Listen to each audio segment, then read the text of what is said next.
Hello friends, मैं रचना Amarnath happy literature channel में आपका स्वागत करती हूँ। तो आज के इस वीडियो में डिस्कस करूंगी एक अमेरिकन नॉवेल की समरी जिसका टाइटल है House Made of Dawn. So friends, in this video we going to discuss about author and Scott Momaday, characters and summary of this novel. So friends, this novel is written by N. Scott Momaday. He is a Kiva novelist. कीवा क्या होता है? Northern American people को कीवा कहा जाता है. ये लोग अमेरिकन इंडियंस होते हैं, मतलब जिसे रेड इंडियंस भी कहा जाता है. ये वो कम्युनिटी के हैं. तो एन स्कॉट मोमाडे नोवेलिस्ट हैं, शॉर्ट स्टोरी राइटर हैं, एसेइस्ट हैं, as well as poet. His novel House Made of Dawn was awarded by Pulitzer Prize. Pulitzer Prize क्या होता है? ये एनुअल प्राइज है which is awarded for excellence in drama, journalism, photo journalism, fiction, drama, poetry, non fiction, ये सब चीज़ों के लिए ये प्राइज मिलता है.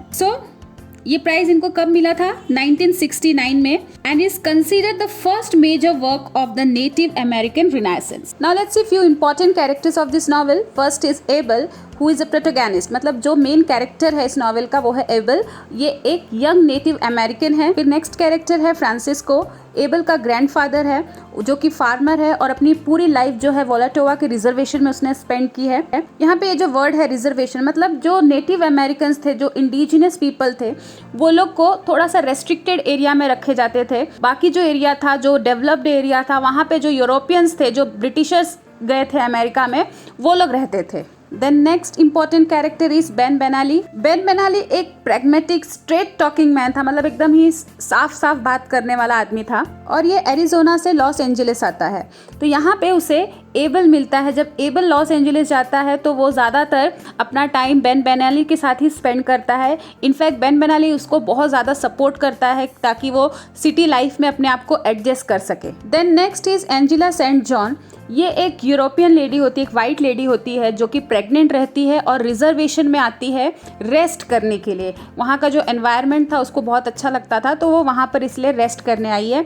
और फिर एबल को उसी के घर में जॉब मिलता है वुड कटिंग का, और वो एबल को देख के उससे सिड्यूस करने की कोशिश करती है, लेकिन फिर धीरे धीरे वो एबल को पसंद करने लगती है. फिर एक और कैरेक्टर है मिली. इसका ज़्यादा रोल नहीं है, ये एबल की गर्लफ्रेंड है जो कि उसे लॉस एंजलिस में मिलती है. Now let's start with the summary. इस नॉवेल का जो प्रोटैगनिस्ट है एबल, वो एक नेटिव अमेरिकन है, मतलब जो एक्चुअल अमेरिकन्स थे, ओरिजिनल अमेरिकन्स थे, उनमें से एक था. और ये लोग एक रिजर्वेशन में रहते थे. तो वर्ल्ड वॉर 2 के ड्यूटी को पूरा करके वो अपने घर आता है, अपने रिजर्वेशन में वापस आता है. लेकिन एबल के अंदर से अभी तक वो वॉर का जो डर था वो अभी निकला नहीं है. उसने बहुत सारे वायलेंस देखे, बहुत सारे ब्लड देखे, इसलिए वो बहुत ज़्यादा ट्रॉमेटाइज्ड है. और इस चक्कर में उसने बहुत ज़्यादा शराब पी ली. और जब वो घर पहुँचता है तो अपने ही ग्रैंडफादर फ्रांसिस्को को नहीं पहचान पाता. फ्रांसिस्को ने एबल को बड़ा किया, पाला पोसा. उसके पेरेंट्स के डेथ के बाद वो फ्रांसिस्को के पास ही रहा था. और जब एबल छोटा था तो फ्रांसिस्को उसको बहुत सारी अच्छी अच्छी चीज़ें सिखाते थे कि कैसे हार्मनी में रहना चाहिए, कैसे नेचुरल वर्ल्ड में रहना चाहिए, अपने ट्रेडिशन को सीखना चाहिए, अपने कल्चर को सीखना चाहिए.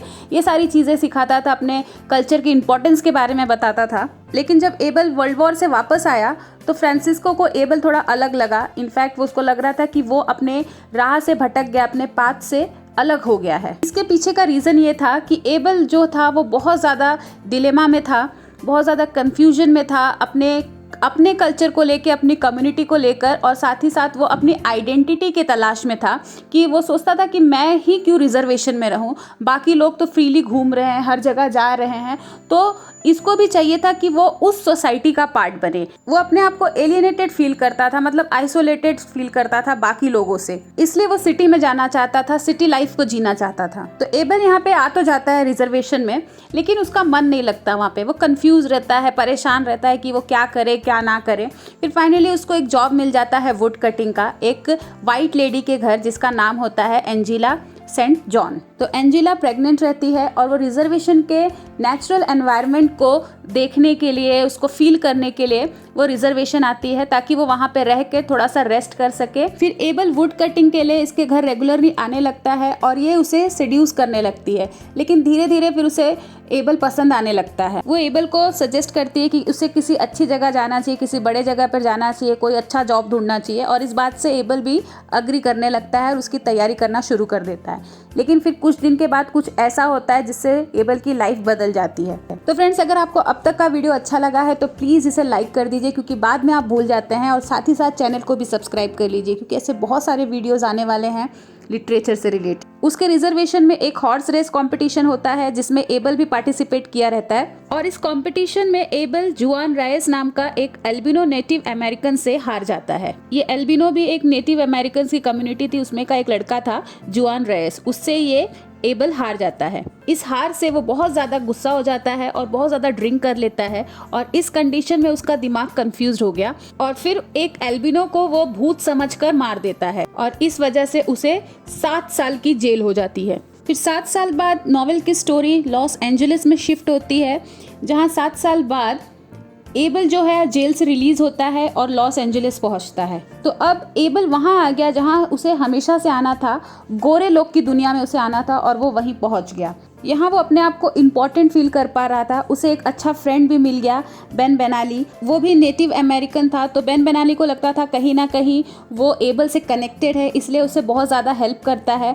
और साथ ही साथ एबल को एक गर्लफ्रेंड मिलती है जिसका नाम होता है मिली, जो कि एक सोशल वर्कर होती है। तो एबल अब इस वाइट मैन के वर्ल्ड में रहने के लिए पूरी तैयारी करता है और कोशिश करता है कि वो कभी किसी ट्रबल में ना फंसे, लेकिन ऐसा होता नहीं है। फिर कुछ दिन के बाद बेन बेनाली के थ्रू एबल को एक फैक्ट्री में जॉब मिल जाता है, और उसके बाद बेन बेनाली उसको एक रहने के लिए जगह भी देता है।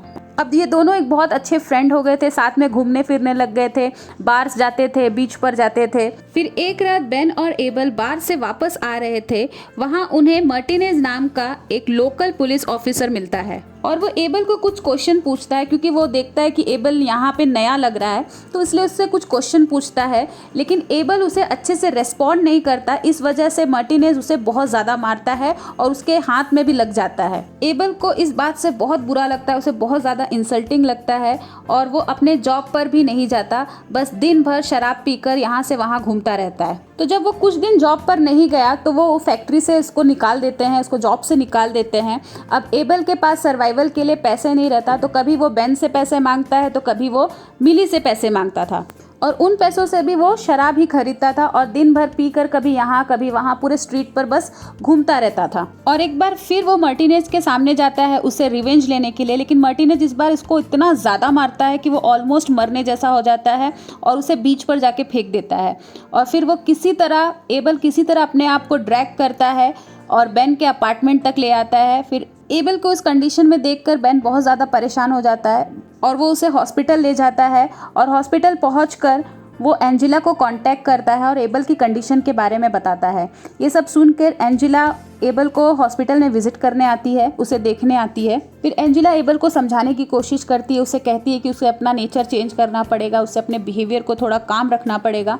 लेकिन बेन जो है एबल से इस बार बहुत ज़्यादा परेशान हो गया था, तो उसने डिसाइड कर लिया कि अब एबल को वो वापस से रिजर्वेशन भेजेगा। उसने सोच लिया था कि एबल जो है इस सिटी में रहने लायक नहीं है। फिर जब बेन एबल को ट्रेन में बिठाता है रिजर्वेशन वापस भेजने के लिए, तो रिजर्वेशन पहुंचने तक जो टाइम था उसमें बेन एबल को उसकी सारी हरकतों के बारे में बताता है कि कैसे वो बस दिन भर शराब पीकर यहाँ से वहाँ घूमता था, अपना टाइम वेस्ट करता था। उसने अपने जॉब को सीरियसली नहीं लिया, कभी वो उससे पैसे मांगता तो कभी मिली से पैसे मांगता, उसका कोई सेल्फ रिस्पेक्ट नहीं रहा। तो बेन की ये सारी बातें सुनकर एबल के दिमाग पर कुछ असर हो रहा था। फिर फाइनली रिजर्वेशन आता है और एबल वहाँ पर उतर जाता है। अब जो एबल रिजर्वेशन पहुँचा था वो पहले जैसा एबल नहीं है, उसका पूरा दिमाग चेंज हो चुका है, उसका मन चेंज हो चुका है।